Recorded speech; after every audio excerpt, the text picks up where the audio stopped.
соли 2018 барои хусусан ман беҳтарин сол буд ва дар соли 2019 хоҳиш ва орзу дорам ки як консерти навини худро дар шаҳри Душанбе пешкаши мухлисон гардонам ва дар соли 2019 ба ҳама бурдбордии дастархони пур аз нозу неъмат хоҳонам. меҳмони навбатии барномаи мо яке аз саронагони ҷавон ки бештар ороиши хуб дорад. ин нафар даъват кардем наимҷони Саидали. кафкуи ва ифтихори шумо. саломат бошӣ бародари азиз. аз шумо аввалан ташаккур, сипос, арз эҳтиром барои оне ки даъвати моро пазируфтед. зинда бошӣ бародари азиз. аз шумо ман миннатдорам ки моро ба барномаи худатон даъват мекунед. биёдем як таманниёти шуморо дар соли нав ба мухлисон бифаҳмем. соли 2018 беҳтарин сол барои ман буд, барое ки дар ин сол бениҳоят сафарҳои ҳунарӣ зиёд доштам ва дар соли 2019 боз як хоҳиш дорам, орзу дорам ки рӯзи 8 март дар пойтахти азизамон шаҳри Душанбе консерти нави худамро баргузор гардонам барои мухлисон ва дар соли 2019 ба ҳама ҳамватанони меҳрубонамон ва берун аз ватан ки кор ва фаъолият мекунанд бурбориҳо, хонаи обод, саломатӣ ва тандурустӣ хоҳонам. аз барномае ки якчанд вақт пештар шуморо даъват кардем то ин барномаи идона чӣ гуна талошо кардед, чӣ гуна омодагиҳо дидед ва ягон суруди нав омода кардед? бале, бо суруди нави худам омадам ба барномаи шумо имрӯз. бо суруди нав омадед ва албатта мо суруди навро дар охири суҳбат мешунавем. бале. ва мегуфтед ки дар соли 2018 кадом ҳодисаҳое буданд ки ба шумо номуваффақиятро оварданд ва кадом воқеаҳое буданд ки воқеан боиси хушҳолии шумо гардида буд? соли 2018 барои ман соли беҳтарин буд, барое ки ман дар соли 2018 консерти худамро дар пойтахти азизамон баргузор гардондам ва бисёр сафарҳои ҳунарӣ доштам. барои ман соли 2018 соли хуб буд, бобарор буд. аз соли 2019 чӣ шумо масалан интизор ҳастед? аз соли 2018 орзуҳо бисёранд. худованд кунад ки орзуҳо ҷомаи амал пӯшанд. бисёр орзуҳо дорем. ва дар як клипи шумо мо дидем як нафар ҳой ман гуфта будам ҳеҷ кас бемодар нашавад бо як духтарак. вай тақрибан вай соли 2011 буд. чӣ гуна буд ҳамон суруд? матне ки буд хеле ҳам хуб баромада будам.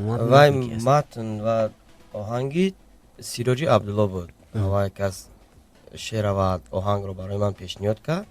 ман шеърро, сурудро бо як духтараки хурд пешниҳоди мухлисон кардам. мақсади клип карданатон дар болои тамғаи мошини Lexus дар чӣ аст? соли 2012 суруди Чабаргалиро мо пешниҳод кардем, клип кардем ба мардум. мақсадмон ягон чӣ набуд, мақсад ҳамин буд ки як чизи беҳтарин, як чизи хуб барои мухлисон пешниҳод кунем. бале. ва мақсади навигарӣ дар клип буд. хуб, бале. ва ба мақсадатон расидед? бале, чаро не? мардум чӣ гуна қабул карданд? бале, бале. вай клипро, вай оҳанг, вай мусиқиро мардум бениҳоят хуб қабул карда буданд ҳамон вақт. Чабаргарди либергарда лабар чӣ маъне дорад ин? чабаргади лабаргади ин оҳанг ва ин сурудро устод Зафар Нозим хонда буданд. ман худ ки бениҳоят мухлиси устод Зафар Нозим ҳастам, хостам ки ин сурудро ба хотири устод Зафар Нозим ба таври ремикс, ба таври замонавӣ пешниҳод гардонам барои мухлисони худам. бо чанд забон шумо то имрӯз суруд сароидед? бо як забон. бо як забон? фақат тоҷикӣ? бале. як рӯз аз ман як нафар пурсид ки Наврӯз шумо чанд забонро медонед? ман гуфтам ки ман рости гап 3 забонро ба хубӣ медонам, бо 3 забон хуб ҳарф мезанам. баъд гуфт ки кадом забонҳоро медонед? ман гуфтам ки тоҷикӣ, эронӣ, афғонӣ. саломат бошед. хуб, ин як ҳазли солинави буд ки ба сами шумо расонидем. ман фикр мекунам ки ҷавоби қаноатмандкунанда буд. ин забон ҳастанд ку ҳамино. бале. ва акнун шумо чаро бо Баҳодури Ғафурзод ҷанг кардед? бо Баҳодури Ғафурзод? худи он кас гуфтанд ки ман бо Наимҷон намедонам бо кадом мақсад гапомон гурехту хеле як ҷанг шудем гуфтам рости гап мо бо акай баҳодур бародар ҳастем ва бо акай баҳодур ягон вақт ҷанг кардагӣ нест. Мо фақат бо акай Сироҷиддин Фозилов як ҳазли солинавӣ карда будем. ана майлаш ана баҳодур бо баҳодур ҷанг накарди. Ҳамин акай Сироҷиддин чӣ гуноҳ дошт? акай Сироҷиддин ягон гуноҳ надошт. Телевизиони Сафина режиссёр Сафар Саъдиев барои ман пешниҳод карданд ки як шӯхии солинавӣ омода мекунем.